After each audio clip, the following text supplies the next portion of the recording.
The morning after my son's engagement dinner, I sat in my car outside my lawyer's office for almost 10 minutes before I could make myself go in. I had the recipe book on the passenger seat beside me.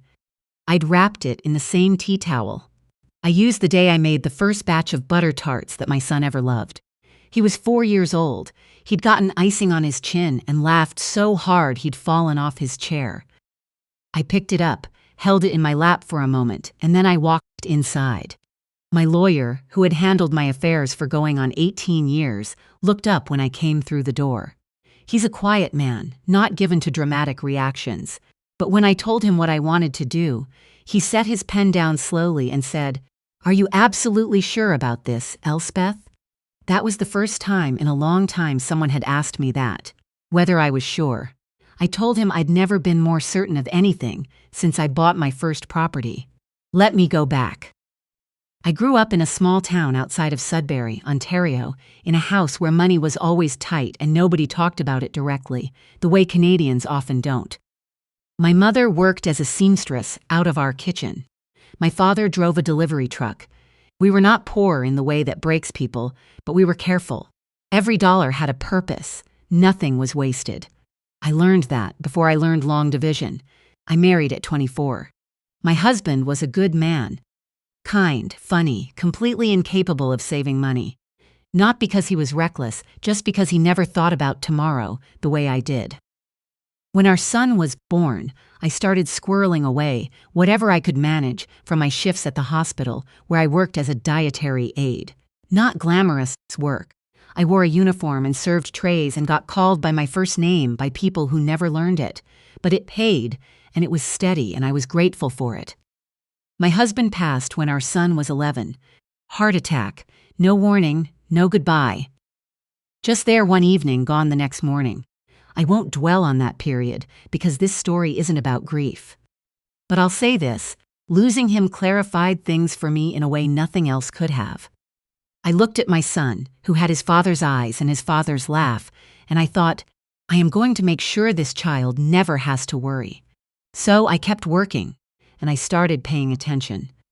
A colleague of mine at the hospital, a woman who had come to Canada from rural Nova Scotia with nothing and built herself a solid, quiet life, told me one afternoon on break that the smartest thing she'd ever done was buy the duplex next door to her rental instead of a newer car.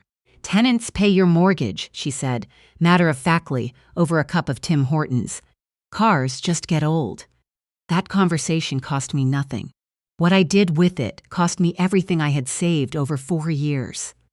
I bought a small bungalow in a neighborhood that everyone called tired.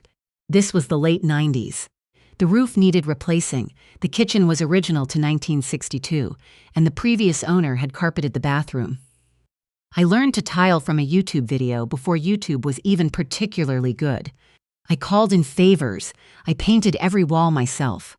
I rented it out to a young family within 6 weeks of purchase, and for the first time in my adult life, money was coming in from 2 directions.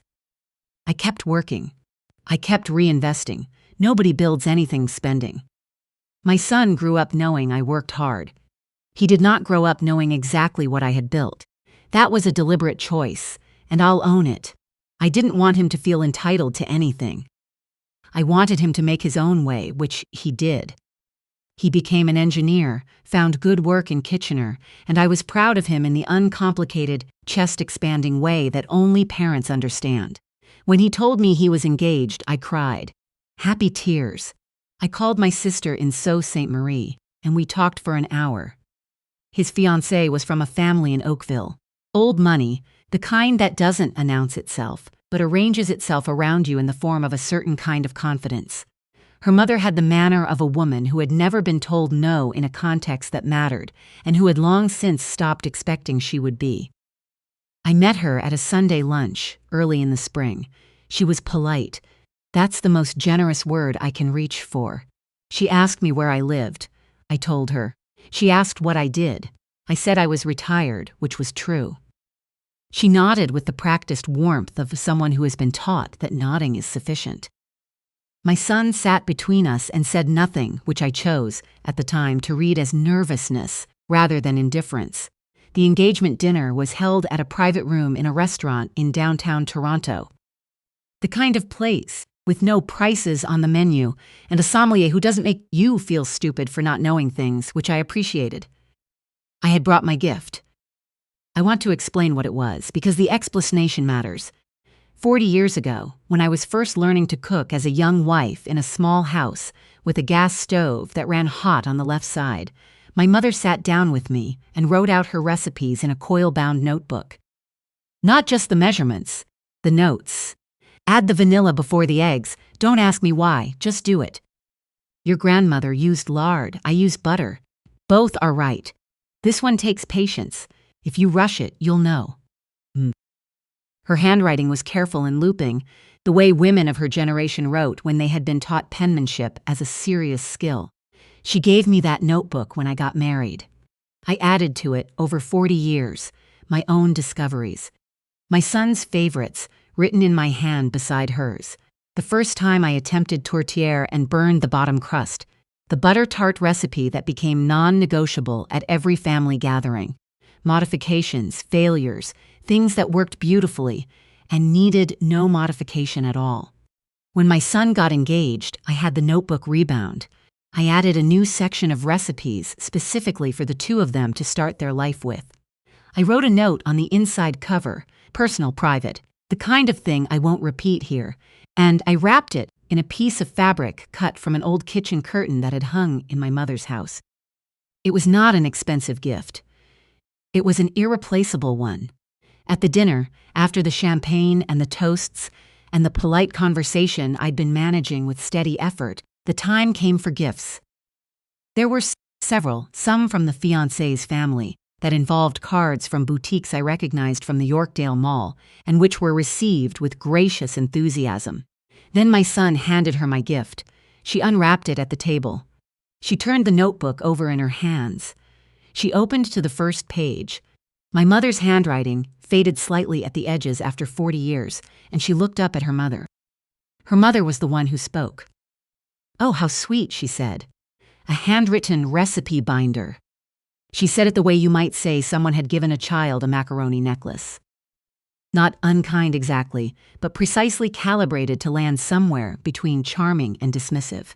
Then she picked up her wineglass and added, quite pleasantly, "Very homespun."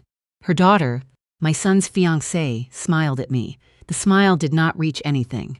My son said nothing. I want to be clear about something. I have lived 63 years on this earth, and I know the difference between a careless comment and a deliberate one.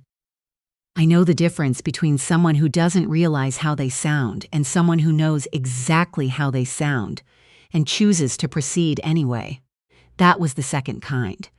I said, "Thank you for having me," folded my napkin, picked up the notebook from where it had been set aside near the breadbasket, and I left the restaurant.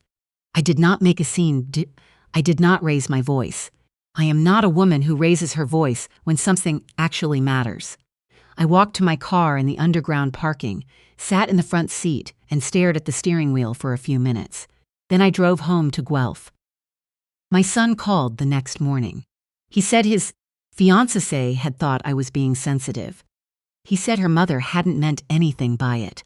He said maybe I could just come back to Toronto on the weekend so we could all start fresh. He did not say, "I'm sorry I sat there and said nothing." He did not say, "I should have spoken up and I didn't." He did not say anything that acknowledged that his mother had just been publicly condescended to at a dinner table while he watched. I told him I would think about it, and I thanked him for calling, and I hung up. Then I called my lawyer. Here is what very few people knew about me. Over 30 years of careful, methodical work, I had acquired 11 properties across southern Ontario. A duplex in Sudbury where I'd started. A triplex in Guelph that I'd bought for cash during a market dip in 2008, while everyone else was panicking. Several single-family homes in mid-sized cities that had, in the intervening years, become considerably more sought after. A small commercial property outside Hamilton that I'd rented to a physiotherapy clinic for going on 12 years. Combined, they generated more rental income per year than most people earn at full-time work. I had a property management company that handled the day-to-day. I had not told my son because I had wanted him to stand on his own ground. He had. I was proud of that. I had also, for some years, been in the process of updating my estate planning. My son was listed, naturally, as the primary beneficiary. I sat in my lawyer's office that Thursday morning with the recipe book in my hands, and I thought about the woman at that dinner table and the sound of very homespun and my son's silence. And I made some changes, not out of spite. I want to be precise about that, because spite is a small and corrosive thing, and I have no interest in it. I made changes because I realized, sitting there, that I had been building a life for someone who had not yet shown me he understood its value. I didn't disinherit my son. I'm not a cruel woman. But I redirected a significant portion of the estate, the commercial property, 2 of the larger residential units, and the investment accounts linked to them, into a trust I had been loosely considering for some time. The trust supports transitional housing for women in financial crisis in Wellington County. Women who are doing what I once did, working, rebuilding, making something out of not enough. The rest I redistributed to my sister, my niece, who is putting herself through nursing school in Thunder Bay, and a small bursary fund I established at the college in Sudbury where I had taken evening accounting courses in my 40s, alone, after my son was asleep, so that I could understand my own finances clearly. My son found out 3 months later when I told him directly over the phone. I didn't hide it. I explained, calmly, what I had changed and why. I told him that his silence at that table had told me something I needed to hear, that a man who watches his mother be reduced and says nothing is not yet ready to be entrusted with what she built. There was a long pause. He said, "Mum, I didn't think it was that big a deal." I said, "I know, that's exactly what I mean." We've had harder conversations since then. Honest ones, which is more than I can say for a lot of what came before. He came to Guelph at Christmas. He sat in my kitchen and I made him butter tarts from the recipe in the notebook, which I still have, and he cried a little, and so did I. He told me his fiancée's mother had made a comment, months ago now, about my house, about it being modest. He had laughed it off at the time. He said he understood now why that hadn't been the right response. Whether he and his fiancée marry, I don't know. That is their business to sort out. What I know is this. I spent 40 years building something quietly, the way women of my generation were taught to build things, without announcements, without asking for recognition, without waiting for anyone to hand me permission. I raised a son on my own. I turned one tired bungalow into 11 properties. I learned to tile and wire and read a lease and negotiate with contractors and sit across from men who assumed I didn't understand the numbers. I understood the numbers. I still do. The recipe book sits on my kitchen shelf now between a battered Joy of Cooking and a church cookbook from 1987 that I bought for $2 at a garage sale because it had a rhubarb crumble recipe I'd been looking for. My mother's handwriting is on page 1. Someday, when my son is ready, when he has grown into the man I know he can be, I'll give it to him again, but he'll have to ask for it.